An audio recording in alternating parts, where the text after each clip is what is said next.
Assalamualaikum warahmatullahi wabarakatuh.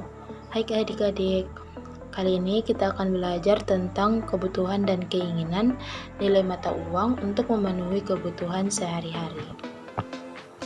Perkenalkan, nama saya Rika Ulansari dengan NIM 22014141440 dari kelas 3E Program Studi Pendidikan Guru Sekolah Dasar. Jadi, capaian pembelajarannya yaitu peserta didik mampu membedakan antara kebutuhan dan keinginan, mengenal nilai mata uang, dan mendemonstrasikan bagaimana uang digunakan untuk mendapatkan nilai manfaat atau memenuhi kebutuhan sehari-hari.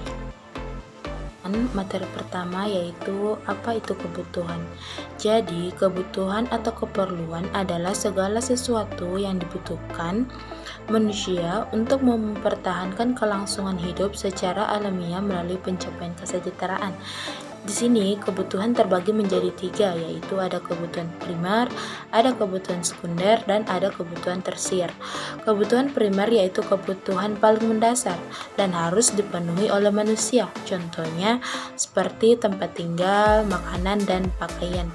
Kemudian kebutuhan sekunder yaitu kebutuhan berupa penunjangan hidup dan bisa ditunda setelah kebutuhan primer terpenuhi. Kemudian yang ketiga yaitu kebutuhan tersier, yaitu kebutuhan yang berkaitan dengan usaha, penciptaan, atau meningkatkan harga diri, prestise, atau gengsi. Keinginan merupakan suatu benda atau jasa yang ingin dimiliki maupun hal yang ingin dilakukan, tetapi tidak selalu berdampak signifikan jika tidak terpenuhi. Lalu, mengapa kebutuhan manusia tidak terbatas? Karena ini telah menjadi kodrat manusia untuk mempunyai sifat lalu merasa kurang. Ada 4 faktor yang menyebabkan hal tersebut. Yang pertama yaitu faktor kodrat manusia. Seperti yang saya katakan tadi, kodratnya manusia yaitu memiliki sifat dan perasaan yang selalu kurang. Semakin tinggi sarana yang dimiliki, maka semakin banyak pula kebutuhan yang dirasakan belum terpenuhi. Nah, yang kedua yaitu faktor alam dan lingkungan. Manusia sebagai makhluk sosial cenderung ingin menyesuaikan dengan gaya hidup di lingkungannya. Contohnya, misalkan masyarakat pedesaan yang tentu saja memiliki gaya hidup berbeda dengan masyarakat perkotaan. Kemudian yang ketiga yaitu ada faktor perdagangan internasional. Ini mengakibatkan banyak barang-barang diimpor dari luar negeri sehingga menyebabkan kebutuhan masyarakat meningkat pesat. Dan faktor yang keempat yaitu faktor demonstrasi efek. Selanjutnya yaitu mata uang. Mata uang yaitu suatu harga yang telah disetujui oleh pemerintahan dan rakyatnya. Dalam sebuah negara, tentu sebuah negara itu memiliki mata uang masing-masing. Fungsi dari mata uang. Ada 4 fungsi dari mata uang. Yang pertama yaitu mata uang sebagai alat tukar. Misalnya, ketika kita menginginkan suatu benda seperti pakaian, makanan, dan lain sebagainya, maka kita menukar dengan uang atau dengan kata lain membeli barang atau benda yang kita inginkan.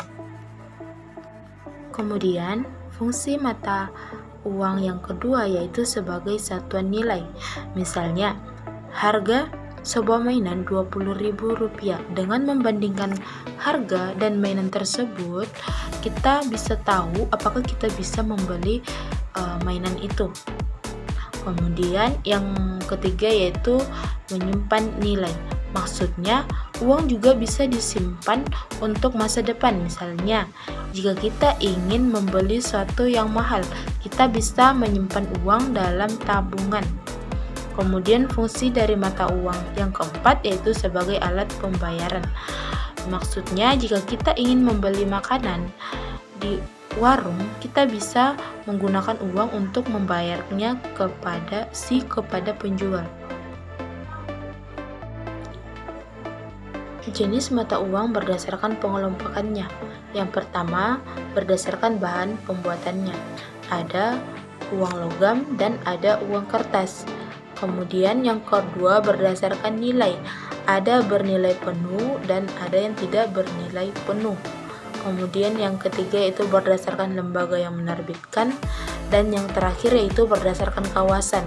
Berdasarkan kawasan ini terbagi lagi menjadi 3, yaitu ada uang lokal, ada uang regional, dan ada uang internasional. Manfaat mempelajari mata uang bagi kehidupan sehari-hari. Yang pertama, mengenal nilai. Misalnya, jika kita ingin membeli suatu mainan atau makanan di toko, maka kita harus membayarnya dengan uang yang sesuai harganya. Kemudian yang kedua yaitu belajar matematika. Kemudian manfaat yang ketiga yaitu mengelola uang. Ketika kita memiliki uang, kita bisa menabung dan membeli barang yang kita inginkan. Kemudian manfaat yang terakhir yaitu menghargai kerja keras. Uang diperoleh dengan kerja keras. Jadi, kesimpulan dari materi kita yaitu kebutuhan adalah keinginan manusia terhadap suatu barang dan jasa yang harus dipenuhi guna mempertahankan kehidupannya, sementara keinginan adalah suatu hal yang ingin kita miliki, tetapi apabila tidak berhasil mendapatkannya, maka tidak akan berpengaruh besar pada kelangsungan hidup. Kemudian, mata uang adalah suatu nilai alat pembayaran berupa uang yang diterima dan berlaku bagi alat pembayaran yang sah dan melakukan transaksi ekonomi di suatu negara. Itulah tadi penjelasan tentang kebutuhan dan keinginan nilai mata uang untuk memenuhi kebutuhan sehari-hari. Apabila ada kekurangan, mohon dimaafkan. Saya akhiri dengan ucapan wabillahi taufiq wal hidayah. Wassalamualaikum warahmatullahi wabarakatuh.